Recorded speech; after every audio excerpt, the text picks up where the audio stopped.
Welcome everyone. Hello, it's Elif. I am leading global programs at YGA office.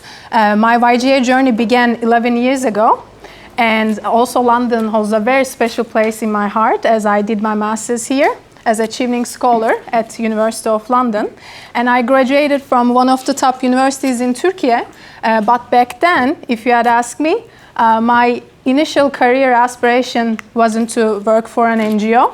But during my university years, I volunteered for over 5,000 hours at YGA's social impact projects, and this shifted my career path, and I think especially because of the inspiring people that I met here.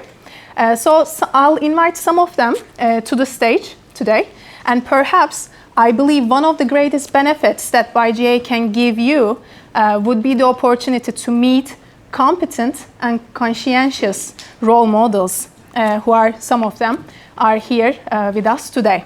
So before we make an introduction to YGA, I'd like to also show you our today's agenda. So in the next 10 minutes, I will make an introduction to YGA and World Science Movement. And then I'll invite our esteemed dream partner, Dr. Sunday Papola, to stage to give his speech about the importance of World Science Movement. And then we'll have a privilege to hear YGA from its founder, Sinan Yaman, and then we'll hear about their story, YGA's story, from Imperial College alumni, John, Marc, and Gokhan. After the speeches, we will move on to the networking event to meet with YGA Dream Partners, alumni, and also our trustees. So let's quick introduction of YGA. So Young Global Impact is a UK charity advancing STEM education for all with sustainability focus. To describe YGA, we say it's an ecosystem that nurtures double-winged people. By double-wing, we mean people, those combine competence with a deep sense of conscience. Did I say right? Like not conscious, but conscience with N. So for this purpose, competence and conscience, and for this purpose, our project, World Science Movement, is focused on underfunded state schools and children from 7 to 11 to equip them with STEM skills and also help them apply these STEM knowledge for the betterment of the humanity, to create social impact, and also planet and humanity. Of course, we know that to ignite this curiosity and social awareness, learning should be something enjoyable, engaging, and inspiring. That's why what we do at World Science Movement Project, we deliver STEM kits to underfunded state schools, and STEM kits transform learning into something like an adventure, making hands-on experiments spark excitement and curiosity and feels like a playtime for eager young minds.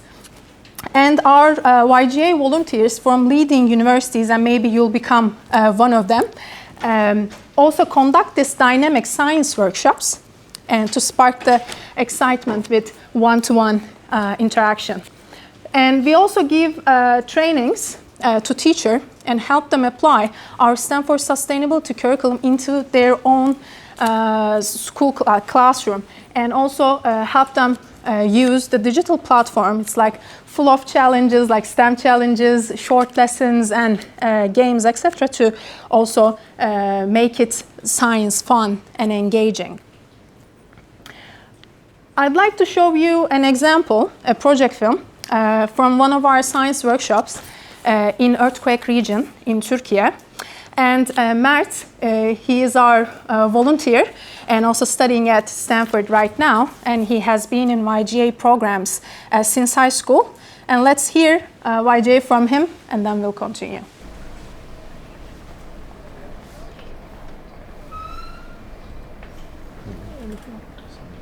Hi, Professor. I'm Matt Karabik. I'll be coming to Stanford as a freshman in the fall. And I've also been a part of YGA for many years now. And for the past 10 years, we've been working with kids from all over Turkey and all over the world as part of a project we call the World Science Movement, where we aim to cultivate responsible and skilled decision makers and innovators for the future who want to take part in making our future more sustainable.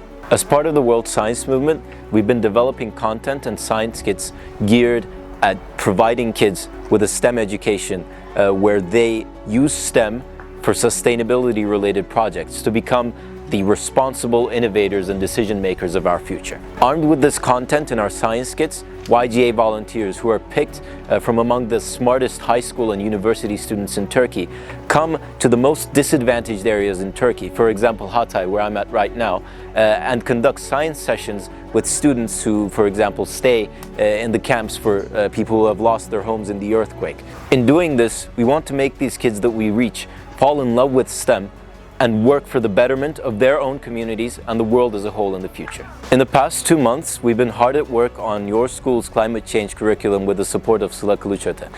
We've put some of our best volunteers at work on it, and we're trying to make it more accessible to middle and high school students all around the world by gamifying it and turning it into videos which they can more easily understand and engage with. As I come to Stanford, I'm very excited to mobilize some of the best students at my own school, Stanford, but also some of the best students from all around the world whom I can access from the YGA network, going to schools like Oxford and UPenn, to make sure that we can transfer this knowledge from the best places in the world to the most disadvantaged, for example here in Hatay.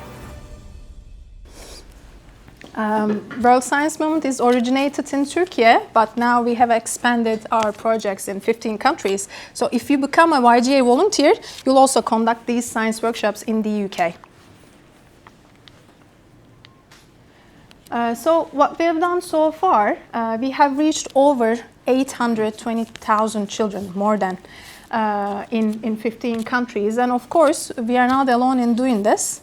We have strategic partners all around the world to help us and support us to achieve this ambitious and also meaningful goal. One of the examples is from Rolls-Royce.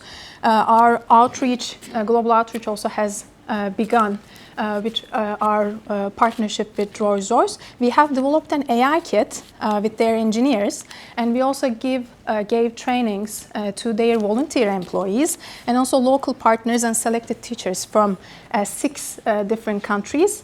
And then teachers also conducted their own science workshops in their school setting.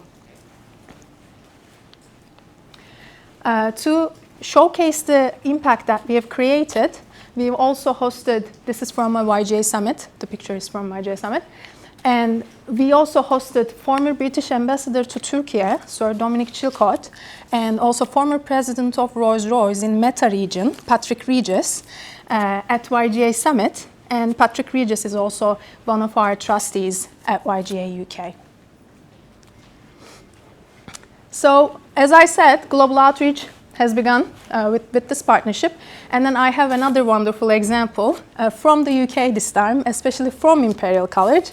Thanks to our dream partner, Dr. Sunday Papola, we've also conducted a science workshop at Imperial College with Imperial College volunteers. So I have another film to show it to you.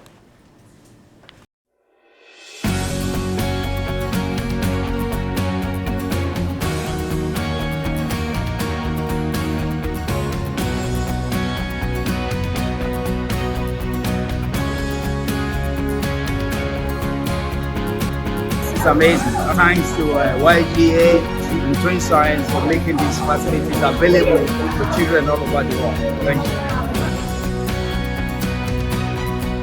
Lots of topics that could be covered by it, and kids really loved it. These are really, really good educational instruments for especially, I think, all the way into university students.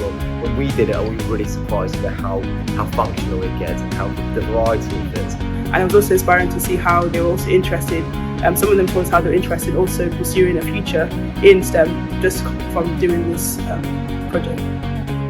We had a really great time today helping to inspire young children to come into STEM in the future to help make a positive difference.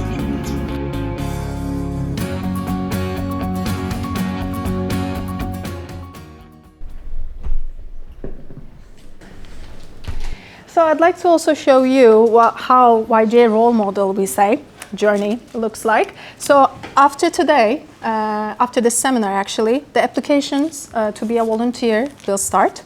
And after the selected evaluation, selected candidates will be also invited to in-person interviews with YGA alumni. And then in March actually, we are starting right away, our science workshops will begin. And after this first term, some of the YGA volunteers also join us in our social impact camps that you can get a close relationships with our dream partners and also our alumni. And you'll also have a chance to receive mentorship from our dream partners and also do internships in social impact ventures of YGA and also our projects. So I'd like to also show you some of our dream partners here. So as you see, Dr. Sunday Popola here, Dr. Washington, and Darya Matrash from Meta. She is the regional vice president, and Dr. Mehmet Toner from Harvard University. So like them, all of our dream partners also dedicate their time and energy and also generously share their know-how for our projects. And you'll also have a chance to get mentorship from them. So after the second and third term, we have a lifelong journey. After completion of the program, you'll also join YGA Alumni Network, and you can continuously give and get continuous support in this lifelong journey.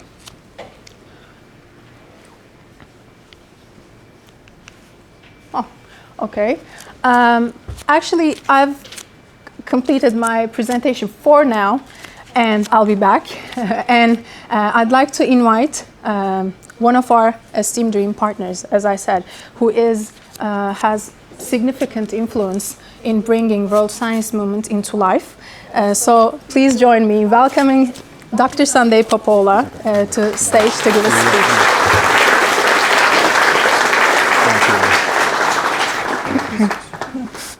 Thank you very much, Al, for that. Yes, you're all very, very welcome to Imperial.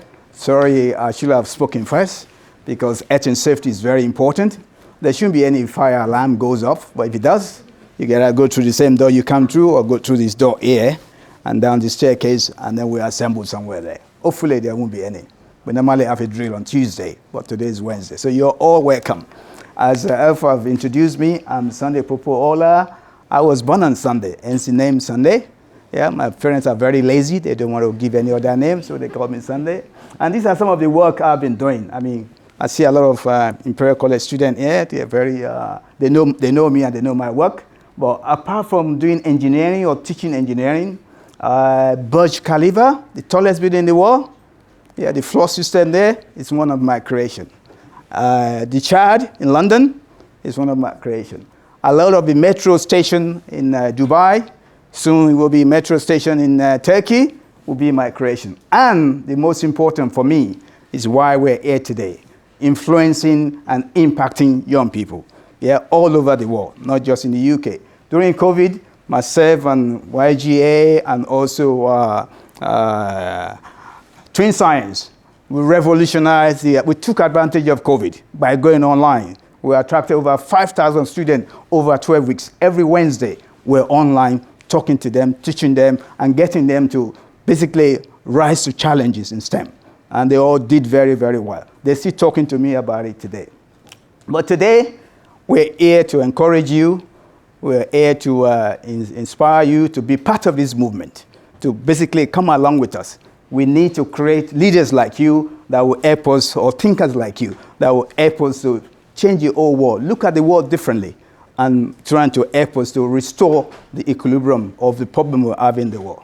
Yeah? And we do that by asking you to create new generation, or the next generation of people to give us a much healthier path in the world, to decentralize STEM, to make STEM sexy, as I say, so that everybody will be encouraged to want to study STEM, whether technology, mathematics, engineering. And you guys have a young mind. We want you guys to be thinking ahead. I know there's some older people in the room, but we all have a very young mind.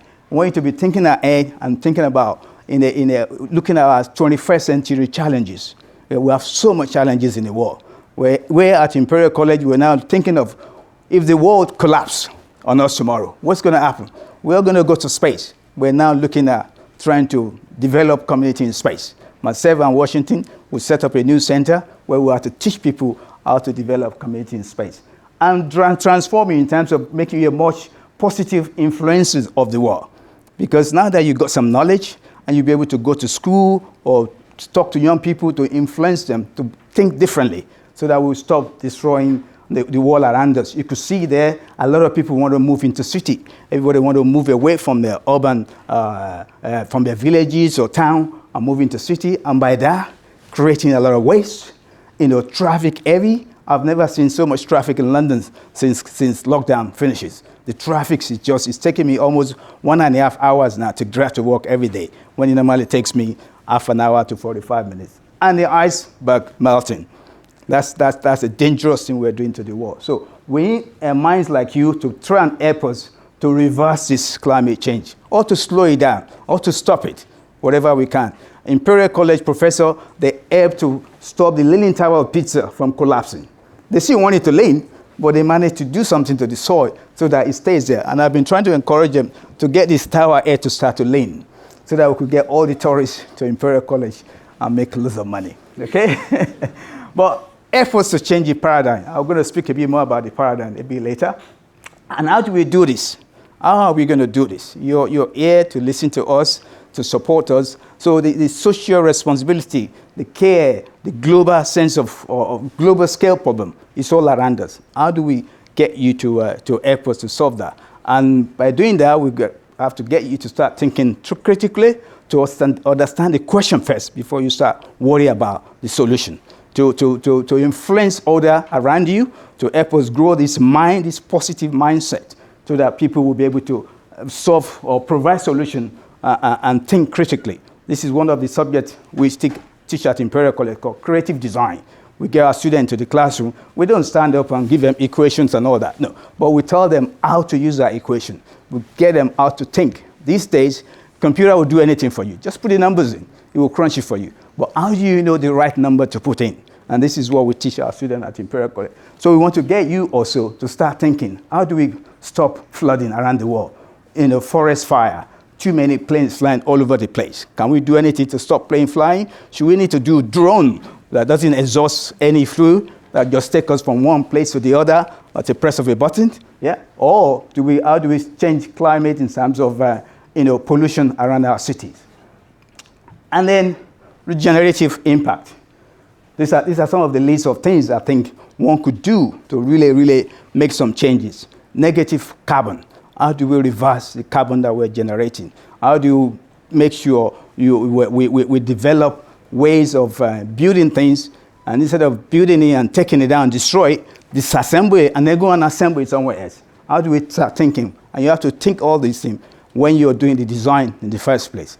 Develop, inspire people to live very healthy, or create an environment which you encourage people to live much better than we're living now. And very symbolically integrate positivity into our community. Yeah, you go around, I smile a lot, and people say, why do I smile? It doesn't mean I'm not sad within me, but if I smile at you, it helps you. Even though you're worried, you're thinking of something bad, a smile for me or a hug for me will change a lot. Yeah, okay, I can't hug my student, but psychologically, my smile hugs them, okay? And then, obviously, feeding the ecology around us to make sure everything around us continues to survive. We're not going to kill people. I mean, we have issues like thunder, wind, waves, and obviously we have war going on all over the place. Do we need to have war? Do we need to encourage that? Or should we make sure we talk to people, we sit down at the table and talk to avoid having to go to war? That kind of things is what young people like you will help us to change. And we do that. This is a slide from one of our lectures at Imperial College. We do that by inspiring young people. And by inspiring you to see the world differently, to explore all kind of possibility of how to solve problems. rather than say, okay, that problem, oh, that's the answer, we're just going to go for that. No. Explore, look around, research, talk to each other. Everybody comes in with a different experience. And we teach you how to follow different way of doing things. You know, we give you quite a lot of skills by all the workshops that YGA organize. We teach you how to collaborate, how to create, how to present your idea. Presenting your idea, Gene is going to talk about research in a minute, some of the things he did at Imperial College. It's okay to develop something. How do you then project it to the likely buyer that's going to buy that thing from you? So you need to develop that skill as well. And we give you a lot of experience on how to think outside the box, to be creative, and to come up with solutions that will be better for the world. There could be a solution that will make you a lot of money, but it's not actually best for the world. We want to teach you how to create a solution that will be very good for the world. And these are just some of the lists of inspiration of things one could do.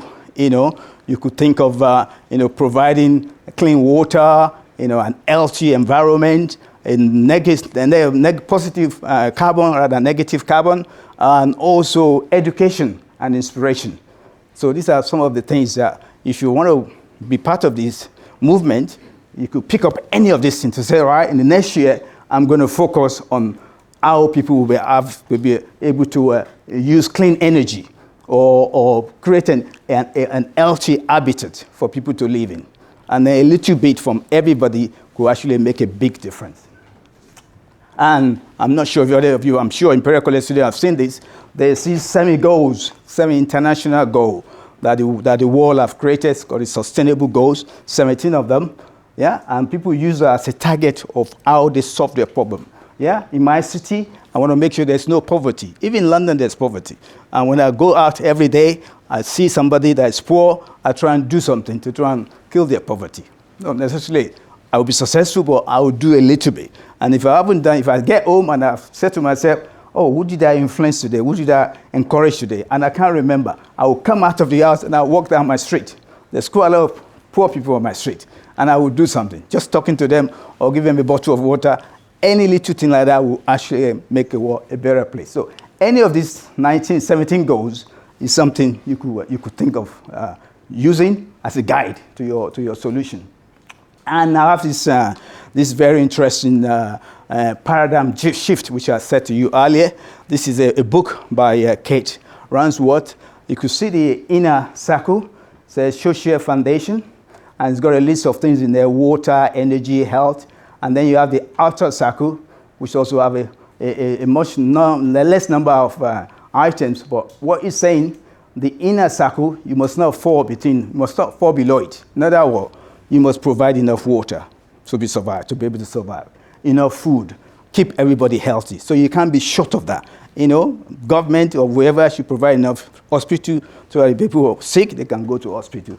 And then ecological ceiling, you must not shoot that. You must not offshoot that. In other words, things like chemical pollution, air pollution, land conversion, to make sure we do it in a moderate way, that we don't destroy things around us. This is a good book. If you want to read it, I read it all the time, and it's very, very good. And it helps you to think differently. It helps you to see the world in a different environment. And this is a link to the book. There's some YouTube video about the book where she was reading some part of the book that you can also read. YGA, I know Elva said quite a few things, but my involvement with them, this is the way I see YGA. She mentioned this double wing. In other words, you're competent. Majority of you have your own profession or technical expertise. You are competent. But how do we make sure we do that in a compassionate way? I think you usually try a different word. But for me, it's competency and compassion. It's very, very important. You have to play the two together. And it's also, the group is also a social and economical development model, which we're trying to encourage all over the world so that we'll, less pollution and reduce the number of CO2 we're emitting. Think of tennis player. When they started, my daughter I was going to make her a tennis player. When she was growing up, you have all the two female from America. What's her name now? The two black female. I was trying to say to myself, I want my daughter to be, but I never push her. I never take her to go and practice. We just watch tennis all the time. That's no good. You got to start from young. You got to start early, and you got to put a lot of effort into it. And that's how you become a great tennis player. So anything you do, you got to do it well. I mean, I said to my students they should do this. Yeah? Can everybody do this? Come on. Yeah? Close your eyes and do it. Did you miss your mouth? You're not doing it. Did you miss your mouth? So how come is that? Is there a sensor on your finger? Is there an eye in there? So how come? How did that happen? I closed my eyes and I could see, touch my mouth instantly. Can anybody tell me how that happens? Practice make? No. Practice make permanent. It becomes permanent part of you. Yeah? You could practice something, practice make perfect. No, you could still go wrong. Everybody is not perfect, but it becomes permanent part of you. So this thing we're trying to do, if we do it so well, it will become permanent part of us. It becomes permanent part of people coming behind us.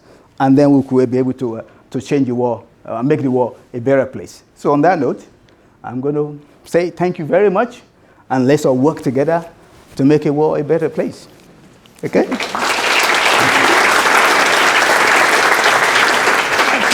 Thank you so much. Thank you very much, Dr. Sunday, for your insightful speech. And Sinan Yaman is graduated from Middle East Technical University. And after graduation, he started to work for an Anglo-Dutch company, Unilever.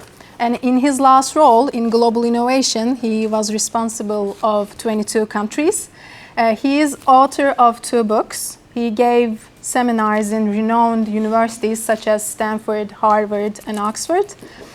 He is giving consultancy to C-levels and multinational companies, and he is the founder of YGA. So he's also with us today, and please join me welcoming Sinan Yaman to hear YGA and its core philosophy, and also how it all began in 24 years ago.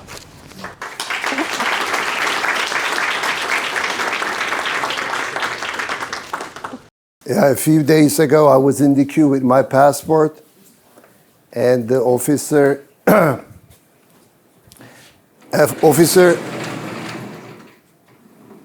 she shared a question with me, 7 words. Maybe you witnessed or you heard the same question. What is, fill in the blanks, the purpose of your visit? To tell you the truth, I've been more than 50 countries, and I've been asked that question a lot. But maybe because 2 weeks ago, my aunt and then my uncle, they passed away in 5 days. So maybe that's why it made me think deeply. You know, because my uncle was 70 years old, I'm right now 55. You know, these things make you think deeply. And I thought, what was the purpose of my uncle, of that visit of 70 years? You know, what was his purpose? You know, then I realized this was a great question. What is the purpose of your visit? What is the purpose of your visit? It can be 70 years visit. What is the purpose of your visit, Max, in UCL? Maybe it'll be 4 years. Maybe it'll be 5 years. Maybe it will be 6 years. I hope not. Yeah. So what is the purpose of your visit? You know, sometimes we hear these things and we do not about it. We just answer.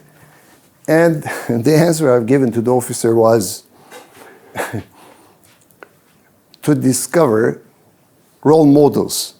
And she got surprised, you know, because the officer is expecting an answer like holiday, business, shopping, and she said, what?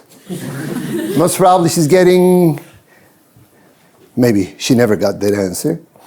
And to tell you the truth, the purpose of my visit is to discover role models, really. That's why I'm here.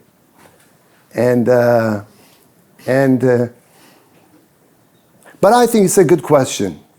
What is the purpose of your visit? What is the purpose of your visit in Imperial College?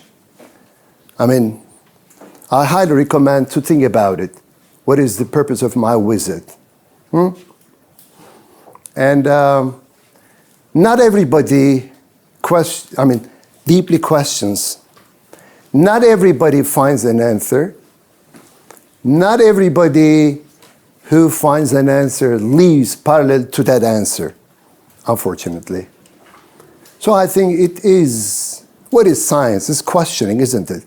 Starting with questioning, starting with questions. So I think it is a very good question. What is the purpose of your visit? Now, what is the purpose of my visit? To discover role model. So she looked at me and I was smiling and I said, yes, that's why I'll give a conference in Imperial College in 2 days' time to discover. And she looked at me and because I think Imperial College is a little bit prestigious university, she said, okay. She didn't understand, but she let me in. So that's why I'm here. That's why I'm here. When I say role model, I'm sure, Chris, you have something in your mind as a role model. Most probably Gülten Hanım, I believe. Rufat, you have Krista in your mind. So role models, it's changing. So what do I mean, or what do we mean in YGA? How do we define a role model? So most probably there are a lot of engineers here. If I make a little bit abstract, conceptual talking, you will get bored. So, and I know that engineer, you buy with their eyes.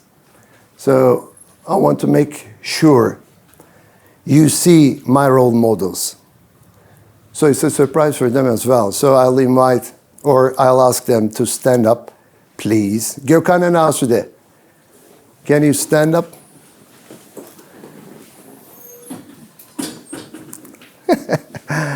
Yeah, they are my role models. And it is funny that I've given a conference in their university 15 years ago. And that day, they were not aware that, or they were not thinking that they'll be role models, most probably. Gokhan, have you ever dreamed to standing out here in 15 years' time in Imperial College? I'll be the role model of Sinan? No.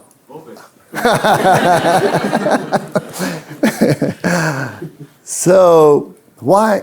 And what is funny about Gokhan is after 5 years, he was a volunteer in YGA. We've been to Trabzon, to the Black Sea coast in Turkey, to the north. And a journalist, he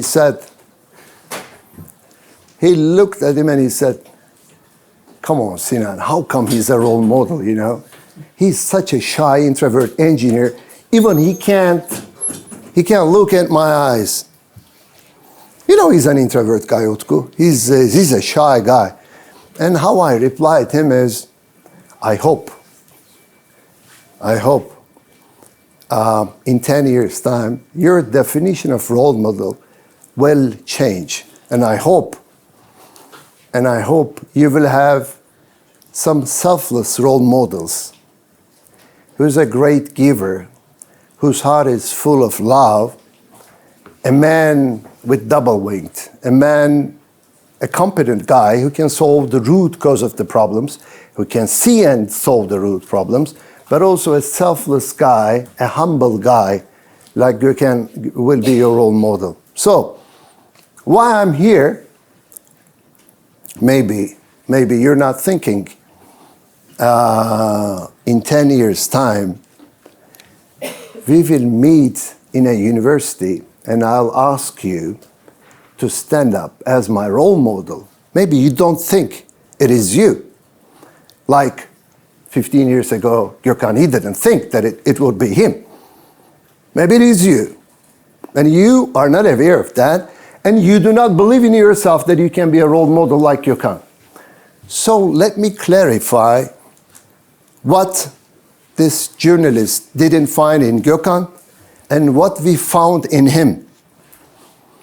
And before sharing it, I'm sorry for my English. My son, he's laughing at my accent a lot. I'm from Ankara Türk Anadolu High School, and you know, I learned English when I was 12. I was not lucky like you. So I am not sure if I will deeply express what I feel. So that's why, if you can, I will ask your help and listen to me with can kulağı. In Turkish, it's a great word. Kulak is ear, it's easy. But I don't want you to listen to me with the ear. I want you to listen to me with can kulağı, which is, I would say, Can is a name in Turkish. It is like John. But what Can means, there's a deep meaning over there. It means Can within. So I want you to listen to me not with your ears only, but the ears within, or the ears of the heart. So we can meet in somewhere. So I will talk about what do I mean by role model, and what do we mean by a role model. And if you think it is what I want to be, it'll be a great honor, privilege for us to know you deeply.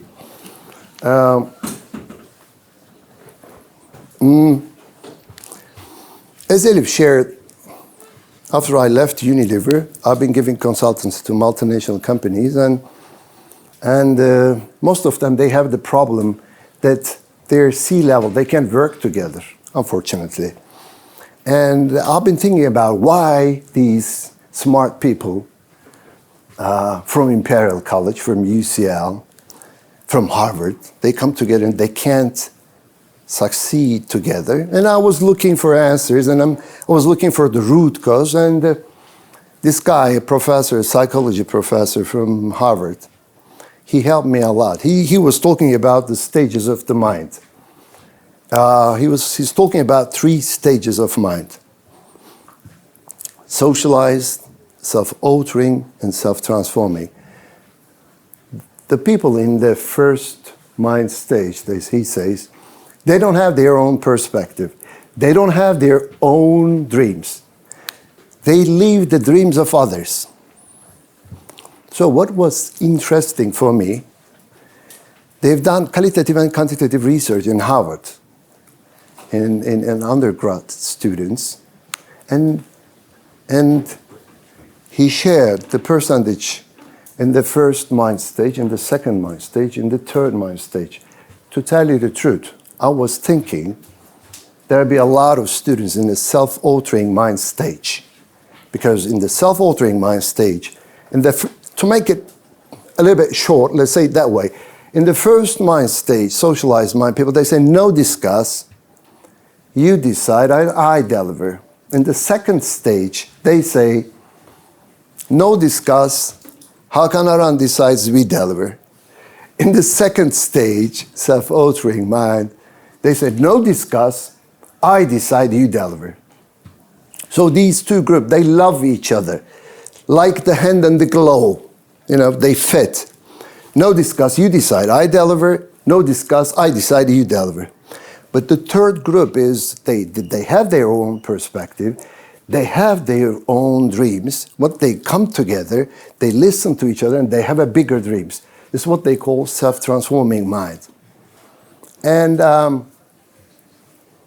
what is the percentage?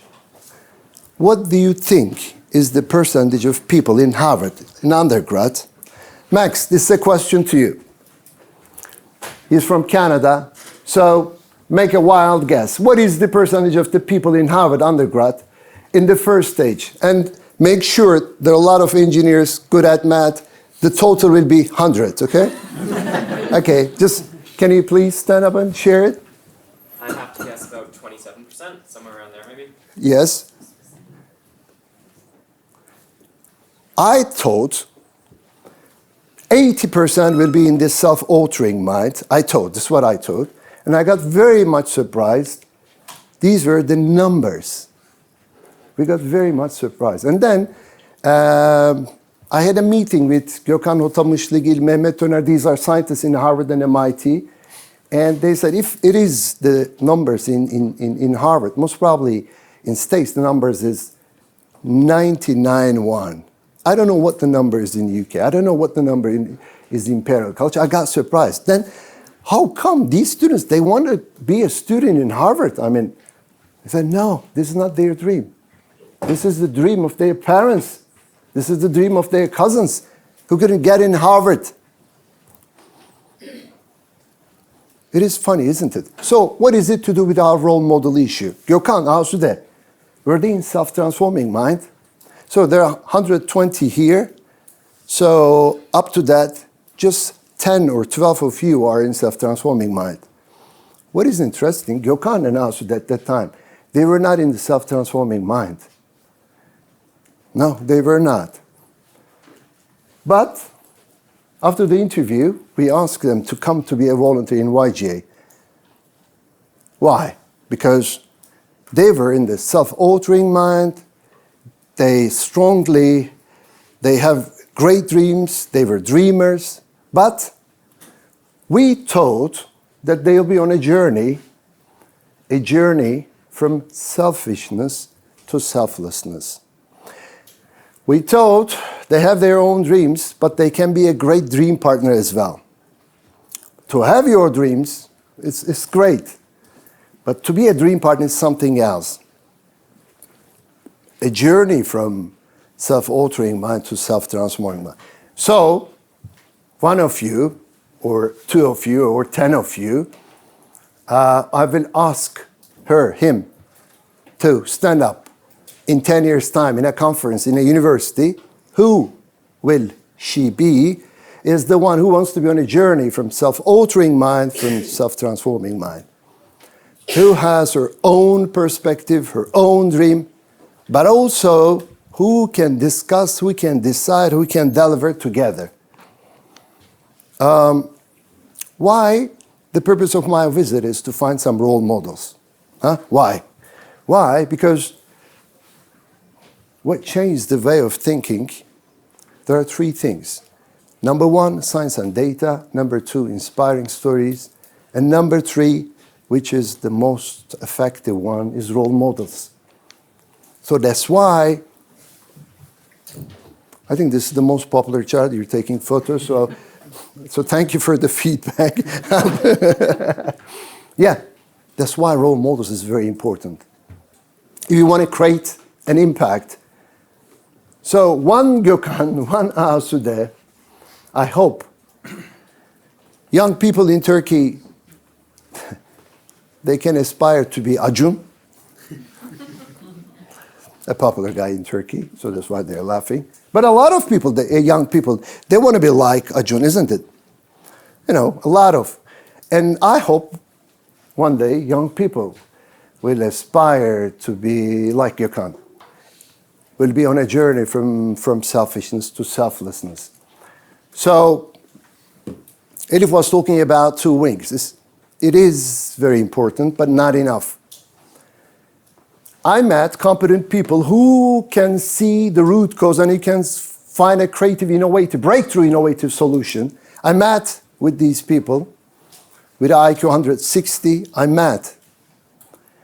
And they were, they have a very high sense of conscience. It's interesting, isn't it? Conscience.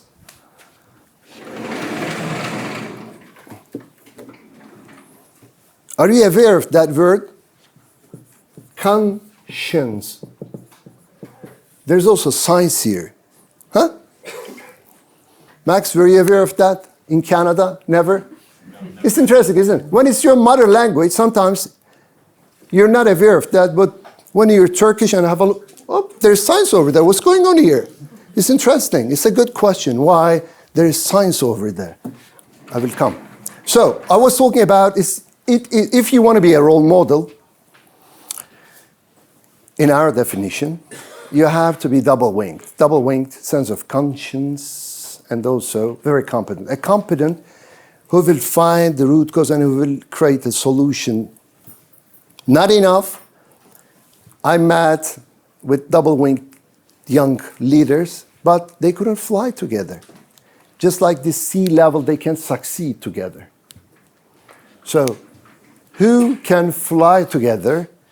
The answer has been given by Professor Keegan, who are on the mind stage, on the third mind stage, who can discuss, who can decide, who can deliver together. So, one more thing. In this year, I got surprised from Turkey. How many students have been accepted by Stanford University? Any guess? You know? Just make a wild guess. Say. I think it's 8 max. 6 to 8. Wow. Every year they accept 1,750 students. 11% of them are international students, and 190 international students, and Turkish students were 5. And what was interesting for me is 4 of them were YGA graduates, YGA volunteers. 4 over 5, 80%. It's a big number, isn't it? I mean, every year we're taking around 15 students from my school, and 4 of them have been accepted by Stanford. And it's not a bad university, you know, you heard about Stanford. Yeah. So, how come? I really wondered why. And in September, I was in that meeting, and when I listened to the dean, I've realized that we have something common, which is the dean said, why you're here? Because what matters most to you? The answer to that question was not a selfish one. You care about others, what matters, your answer, what matters to you, that's why you're here. So, you know, what Freud says, what Adler says, what Viktor Frankl says, people, they give different answers to what matters to you. So, my second gift, if you accept, will be that question. First question was, Didem, what is the purpose of your visit? I want you to think about it, to consider it, number one. Before your uncle dies, please do that. Because it made me think deeply. Before you lose anyone, think about it. What is the purpose of that visit, And the second thing is, what matters most to me? If you are searching for pleasure, what matters to you is where you will dinner tonight. What do you will eat tonight? Search for pleasure. For people searching for superiority, what is his title? We graduated 5 years ago from Imperial. He's become a director. How much he earns? How many meters square is the house? Did he buy it? Did he, search for superiority.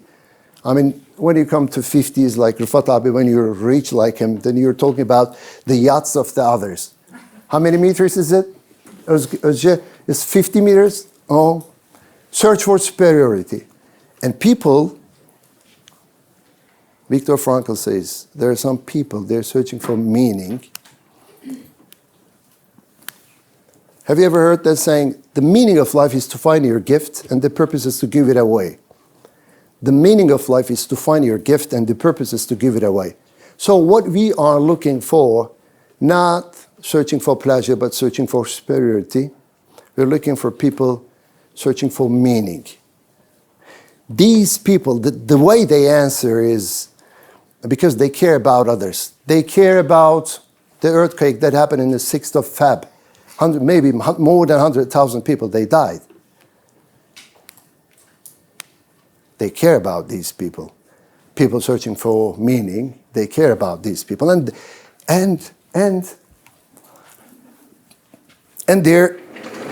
the competent one, they're asking the question, why so many people, they died in that earthquake? Because Turkey is a country of earthquake, isn't it? Yes? Yes? I lost my grandfather in 1914 in the earthquake in Erzincan. It happened. Yes?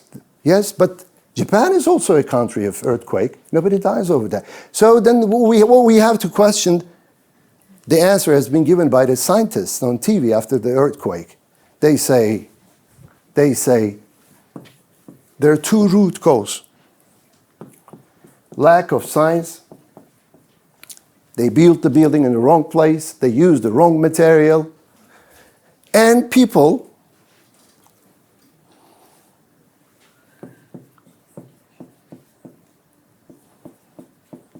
conscience.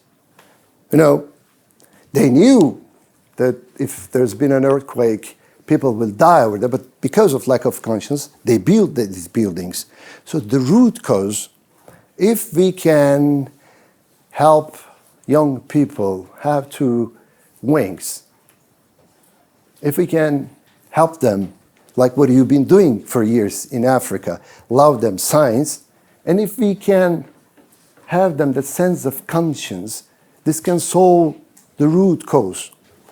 But if you do not care what happened in the earthquake in Hatay, and if you care what you will eat tonight, and if you consider about enjoying your steak, so what matters most to you answer is something else. But if what matters to you is the people who lost their relatives in the earthquake, and if you're competent enough to solve the problem, if you want to find the root cause, and if you want to do something for that, so global science movement is a great solution to that root cause, I believe. And every week, YGA volunteers, they're in the earthquake area, and with the sponsorship of İş Bankası, till today, we reach 800,000 students, and in the next 3 years, we will reach around 2 million kids in that disadvantaged area. Not only in Turkey, there are disadvantaged schools, also in the UK there are, also in Africa there are, so there's a long way to go.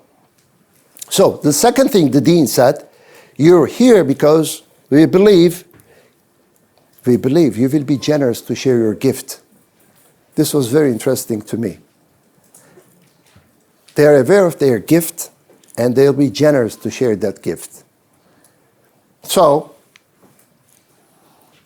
why we think double winked is very important. Why? There was an article in Harvard Business Review saying competent jerks and lovable fools. I think this is the root cause of all our problems. They're competent people, really competent people. When I used to work in multinational company, I've been in business for 30 years, I really met with competent people, really. But they were selfish. They don't care others. And my mom's name in Turkish is vicdan, which is conscience. I know people like my mom, they're lovely, but they don't have a great impact. They can create a big project globally. So we need people like my mom, full of conscience, sense of conscience, but competent like you, and not enough double wing leaders, role models, who will fly with each other in the self-transforming mind. So, if you like to travel, so this is the last chart. Anyone who likes to travel. But I'm talking about a journey, Nurgül, a journey from selfishness to selflessness. If you like to be on a journey from selfishness to selflessness, it'll be an honor. It will be a privilege. Thank you for us to meet you, to deep dive together. If you're searching for meaning, then if you're searching for meaning, your answer to what matters most to you will be very similar to ours. If you're looking for impactful meaning, if you want to create an impactful meaning, if you're generous to share your gift, and the last one, if you are not self-confident, we'll be honored to know you. So the last thing that I'll share with you, self-confidence, it was something good, and he says, we don't want self-confident people. Okay, I'll ask Turkish friends. How do you translate özgüven in English? Özgüven. There are two words. Kendine güven and özgüven.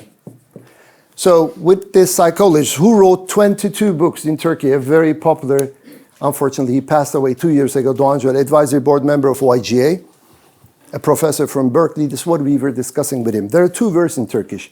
One is kendine güven, the other one is özgüven. So how come we can translate it? Because it's self-confident.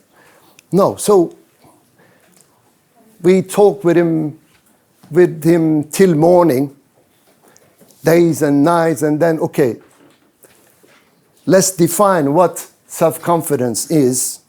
Let's define what the new word coming. So you will understand why we're not looking for self-confident people. Self-confident people are in self-altering mind, and they like to show off.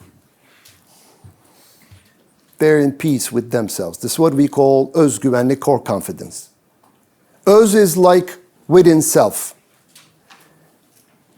It is not self-confidence, so that's why, let's say it's selfless confidence, let's say it's core confidence at the end is what we ended. Self-confident people, they're obsessed with idea.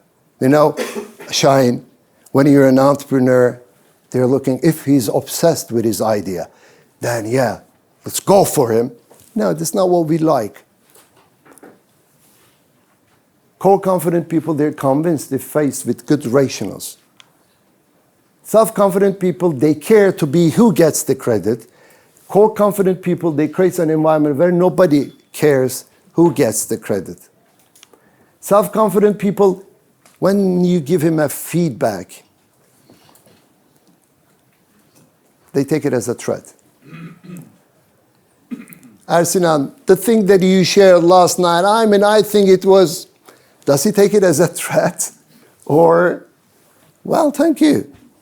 So you are one of the rare artists I've seen that who is so coachable, who takes feedback. He's at the back, I want you to meet with him. It happens very rarely for the artists. They're more self-confident people. They see feedback as an opportunity to improve. And the last one, my father, he likes to challenge, but he hates to be challenged. And unfortunately, I'm getting 55, and I'm witnessing that I'm becoming like my father, you know. I like to challenge, but I hate to be challenged. These core confident people, they're challenge lovers. So, if, okay, it's coming. If you like to travel, if you're searching for meaning, if you want to create an impactful meaning, if you're generous to share your gift, if you are self-confident, but if you want to be core confident like me, I'm not core confident. I want to be core confident. I really want to be core confident. I'm not a coachable guy. I don't like feedback. But I know that it will help me, and I am on a journey. So if you want to be on that journey with us, we'll be honored to know you. Thank you.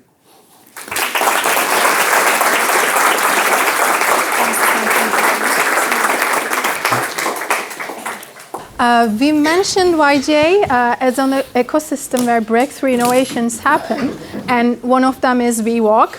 So WeWalk Smart Cane has been recognized as Time's Invention of the Year and awarded the Global Award by Edison Foundation, and also selected as the Startup of the Year by Amazon. It has been featured in many news and publications such as BBC, CNN, Bloomberg, and NASDAQ to showcase their impact. But the best achievement at YGA, we say, is touching someone's heart. And WeWalk is now facilitating the lives of thousands of users in 60 countries worldwide. And Gokhan and Marc were recently honored to receive Alumni Award by Imperial College, and they are with us today. So please join me welcoming them to the stage.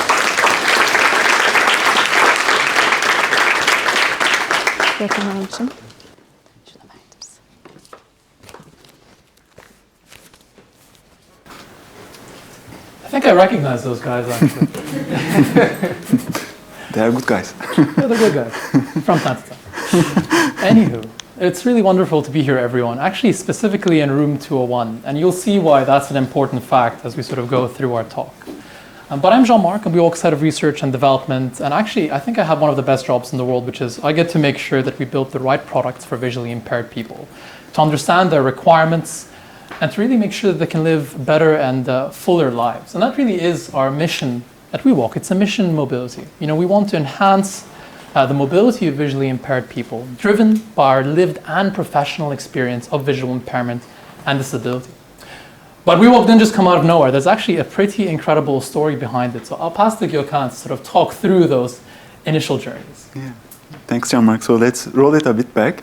So let's go 2008, so 16 years ago. So on the screen, so we have a few photos from YGA's US leadership camp. So as a part of the program, so we were traveling some organizations around the world, and we are kind of understanding what are the best practices and what I've been doing in this field. And as a part of it, so we were in North Carolina here, and you can see me with my ponytail.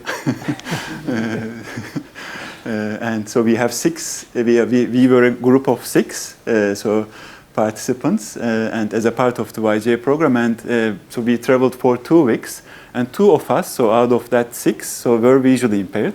And during that journey, so we both visited some organizations who are working with visually impaired people, but as well as we learned a lot from each other, because we were traveling together, we are experiencing the life together, and we were witnessing the challenges on a daily basis. And that helped us a lot. So in terms of, so we understood the insights, and then we started to developing some solutions in this field. So first of all was an application called My Dream Companion. So it came alive in 2012. So again, almost 12 years ago. And it became one of the biggest accessibility solutions in the world, because we reached almost the entire Turkish population. And then we also try to start some international expansion as well. So we have some people from Turkcell from that time, Seda and Gokhan. So they were kind of helping us during that period. And we learned a lot during that process as well. So we developed some additional technologies, and it became a kind of a very successful solution. And on top of that, during that times also, we visited British ambassador in Turkey. So that's also how we started our UK chapter. The former British ambassador, so Richard Moore, and his wife Maggie Moore. So we visited them, and Maggie, she is visually impaired. Now Richard is the head of MI6. So, right, Chris? Be careful what you say, basically. Don't kill everyone. And he is a fan of Beşiktaş. So they kind of encouraged us to expand our solution into UK. So they introduced us to some organizations like RNIB, so the Royal National Institute of Blind, and also guide dogs, because Maggie has a guide dog. Her name is Yıldız.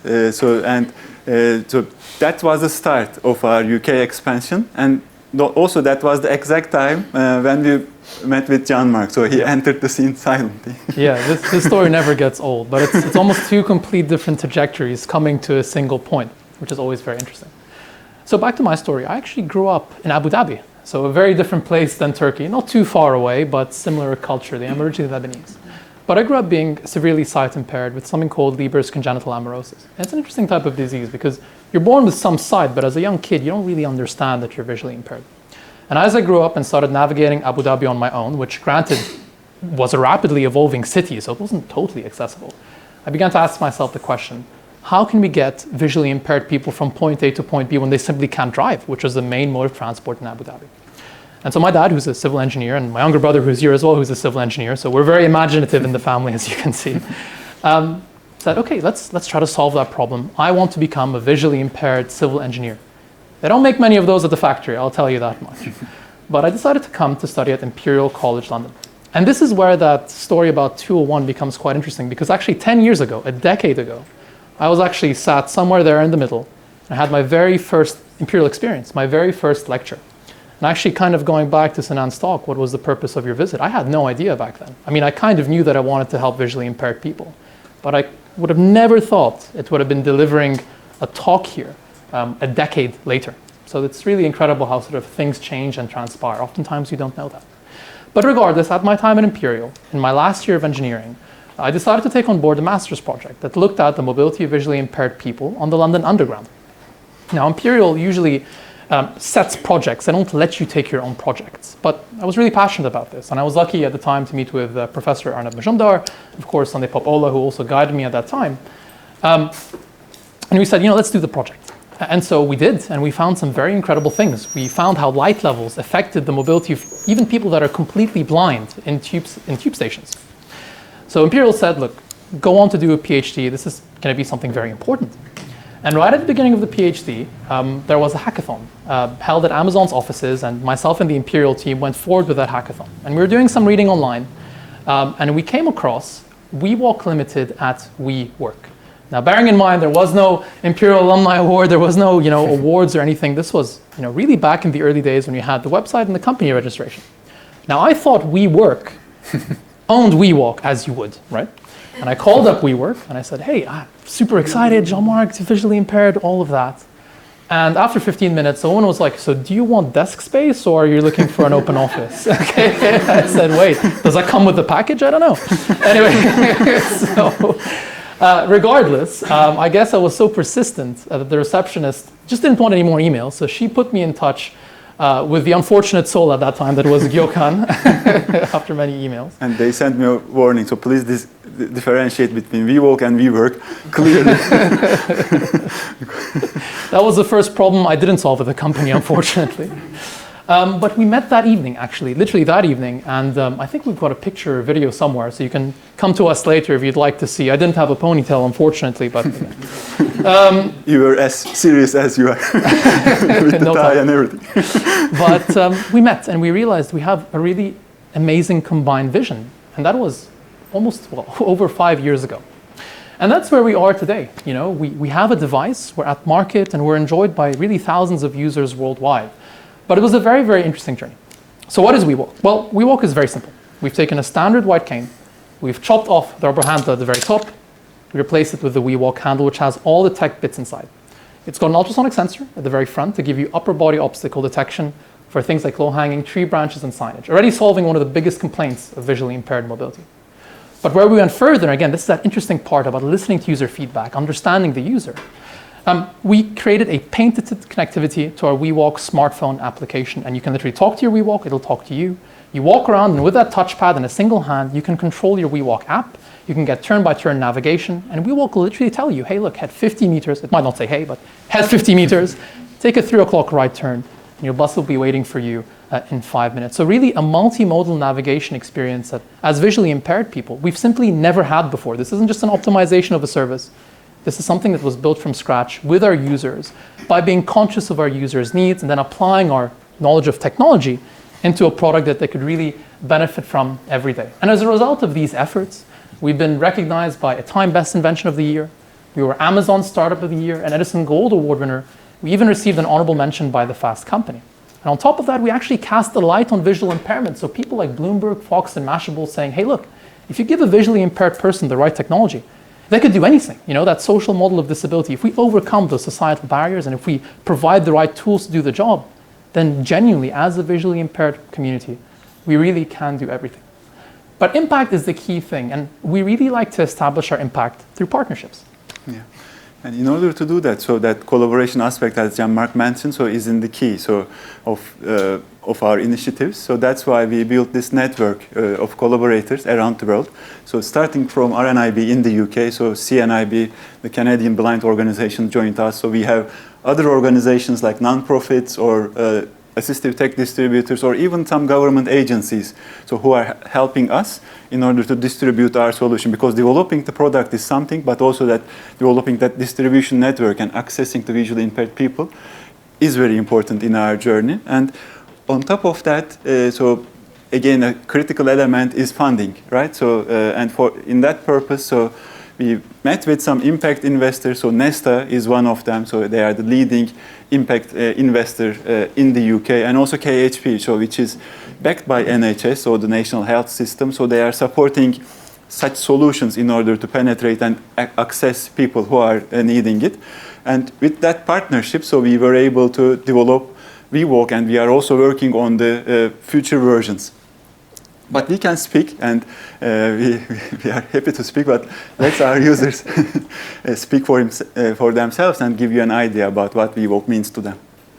If you give somebody the right tools, like for me, WeWalk, like that enable me to be independent, like I've traveled all over the country by myself, and I can't see anything. It's so important to make people realize that they are not limited and that everyone, all of us, has the power. You know what, I'm gonna go out and get out there and do something, find a new place or whatever it is. You don't hesitate as much, you kind of feel more at ease, so I think it's really nice to have. It opened the world for things that we could never do before. I can't say enough about what WeWalk has allowed me to do. It has given me back my independence. It has given me back the freedom to walk on my own, feel comfortable doing so, and not having to hold on to someone. Yeah, being able to witness the impact that we've had as a team collectively with our partners and our users really is one of the most incredible experiences in the world. But we didn't just want to make a smart cane and call it a day. That would be boring. We wanted to really use WeWalk as a hub for innovation and push our competence and technology to its limits. And so we established partnerships with organizations like Microsoft, the RNIB, and even that little organization called Imperial College, which is always lovely. But it's amazing how these partnerships flourish, often in ways that we don't expect. So when we first started working with Imperial College, we wanted to understand how visually impaired people move with their built-in sensor set. And I'm going to pull up an image here on the slide. So we had people, with sensors attached to their heads, and we were comparing it on how it moves with the cane. And that's actually a familiar person. That's actually my fiance in the crowd there. So it's a friend and family project, if you like. Also another Imperial student. But that sort of project led to new discoveries. We found that actually the yaw angle of the cane helps us predict how the visually impaired person might move, thus helping us essentially know where they're going to move and thus enhancing our navigation system. And so we persevered and we applied for a bigger project, and we raised a £1.7 million grant through Innovate UK to take this research forward. And one of the most incredible and satisfying parts of this journey is we had PhD students, master's students who are typically quite academic, taking all that technological know-how, taking all that competence, and actually working with visually impaired people and applying their academic work into real field studies. That's a key thing here, field studies. Showing the impact, demonstrating not just what's on paper, but actually what's in people. And so this is actually a picture that was taken at the RNIB just last week. We had over 7 PhD students working on this project, some other master's students as well, to build the next generation hardware and computer vision software for our WeWalk project. So going beyond this form factor and experimenting with a whole new form factor.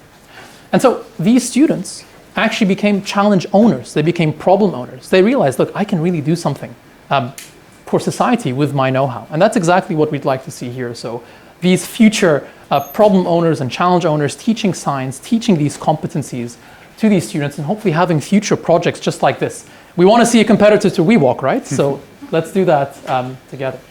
But WeWalk isn't just myself and Gokhan. We actually have genuinely a brilliant and wonderful team. And actually, here's a question for you, Gokhan. How do we keep this team going, even with all the ups and downs of running a startup? Yeah, no, thanks, Marc. I think I will cheat a bit. I will refer back to Sinan. So I think the question was, what matter you most, right? So I think as a team, so we are quite fortunate. So coming back from the YGA heritage, so we know all that each other, that what matters most matters us a lot, and we are kind of taking this as a challenge. So for us, so developing social and economical development of visually impaired people, what matters us? So as we work, we are trying to change this. So because we believe that, so if we can provide the right tools so that we can make this change and make a huge impact, because everybody can unleash their potentials, they can contribute to society. So that's only, so those challenges can be solved, and we believe that if we can apply the latest technology, so there is always an opportunity. And we are, in that sense, we are quite lucky so that we can share this. And so we can kind of apply this and multiply it. As Sunday mentioned, that multiplier effect is key here. And with the right team so that we have that opportunity. Yeah, and Gokhan, one of the things that sort of we know as Imperial students, I mean, I did my PhD here, Gokhan did his MSc in Business Analytics, so we know how stressful the Imperial schedule can be like, but how did you do it, being a CEO of a company whilst also studying? You know, what's your secret here? I think, again, so going back to the YGA Foundation, so we are kind of, so that impact, so what we are doing on a daily basis, I think it is very rewarding because we can see the influence on society. So every time we are walking around, when we see a visually impaired person passing by, so we are kind of challenging ourselves whether he or she uses a WeWalk or not. So whenever we see some people that are kind of making their life better with our tools, so that's a very rewarding. So that's a kind of a cycle that motivates us in order to do more. But also we are not alone. So with the YGA mentors, so we are always getting some help, some support, and we are able to achieve, so go beyond our limits.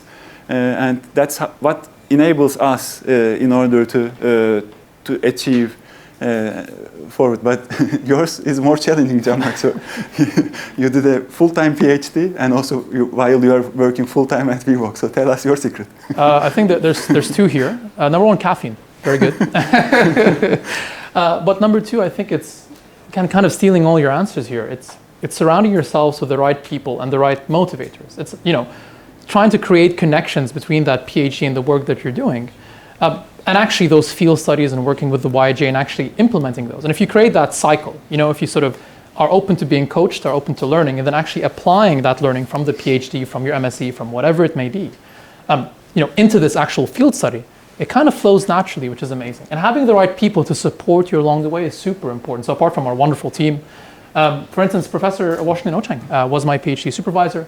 He wasn't just a PhD supervisor. When he heard about WeWalk and the work that we're doing, he wanted to jump in with open arms. He said, let's do a project together and let's see how we can change lives with this. I think that's super, super important. We're actually going to end on a little video here with two of our project partners, one of them being Washington, but the other one being Robin Spinks from the RNIB. And we'll let the video speak for itself as to really how we're shifting the dial for visually impaired navigation together. We're delighted to have been awarded the Design for Aging funding, and working with WeWalk and Imperial College London, we've got a super exciting opportunity really to take the whole premise of navigation and move the dial and make sure that the experience moves forward for people. So we'll be heavily involved in user testing, working with a large group of blind and partially sighted people and harnessing their lived experience day to day, but also working with our user experience expert team and creating essentially a product that really changes the game for blind and partially sighted people every day. So the Design for Aging project is one that effectively allows us to bring the dream of seamless, fully automated navigation system for blind people a reality. And what this actually does from our perspective is effectively to give the visually impaired person overall situational awareness, which means that they are able to sense the environment within which they operate, and then to be able to navigate and wayfind easily from point A to point B. So that's quite exciting for us. We're going to be using some of the most sophisticated sensing and analytics technologies, including artificial intelligence and machine learning, to make this happen. The future is bright. The future is extremely bright for WeWalk because the technologies that we're developing, which are for the visually impaired, are also transferable, dare I say, even to autonomous driving, right? Also to do with making sure that the quality of living of our aging population is maintained at the highest level to ensure that the lives of our old people continue to be of a high quality. So thank you very much for listening again. We're going to hang around, and if you have any questions about WeWalk or how you can become a future WeWalker or WeWalk founder, if you'd like, for that next piece of assistive tech or whatever dream you may have, then please drop by and speak to us. That excites us very much because So today, so we shared WeWalk as like a case study, so what our experience so far. So it's been a long journey. So it's been almost 18 years, as we mentioned, and lots of people contributed it a lot. But what excites us more, and so with today, so with some of you will become YGA volunteers, some of you will go to the field, work with children, teach them science, give them the joy of doing their stuff. So, and then with that friendships, collaboration, so you may start your own impact startups, but more importantly, the children that you are touching, so you will give them the idea that they can also start their own solutions. They can, in one of the YGA workshops, in those World Science Movement workshops, we saw that a kid developed his own smart cane, so with the sensors and the things. So even that kind of things can happen. I hope he won't be a competitor to us. But again, so that element excites us and that inspires us, because that's a kind of a much bigger than us. So and hopefully it will be a multiplier effect that we mentioned. So yeah, that's what matters us, and hope that also matters to you as well. Thank you.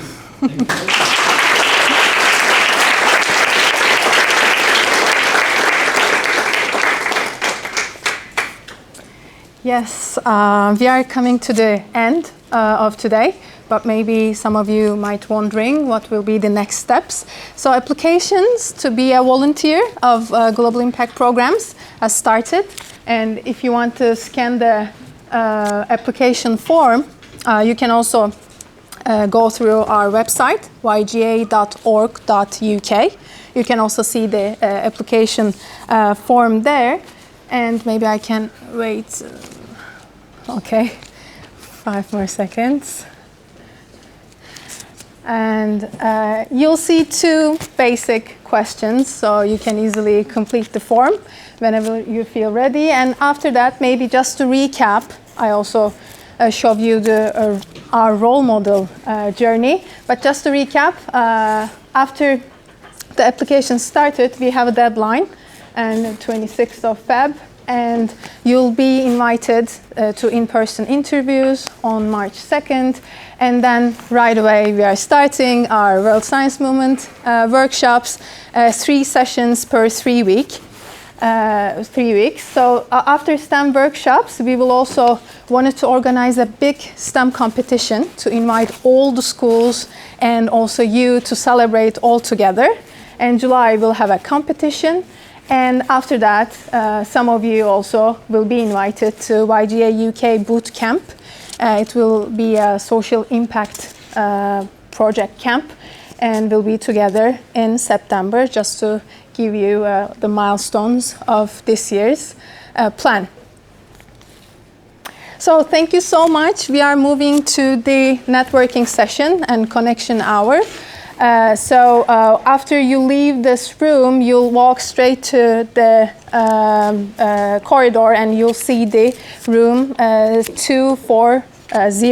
So thank you very much for coming here. I hope we want to also meet with you face to face and in person. That's why we have a connection hour. And also we wanted to also get your feedback. So our volunteer team also will send you some evaluation surveys if you wanted to share your comments and evaluations with us. We would be glad to have it. So thank you very much for joining us. Hope to meet you soon.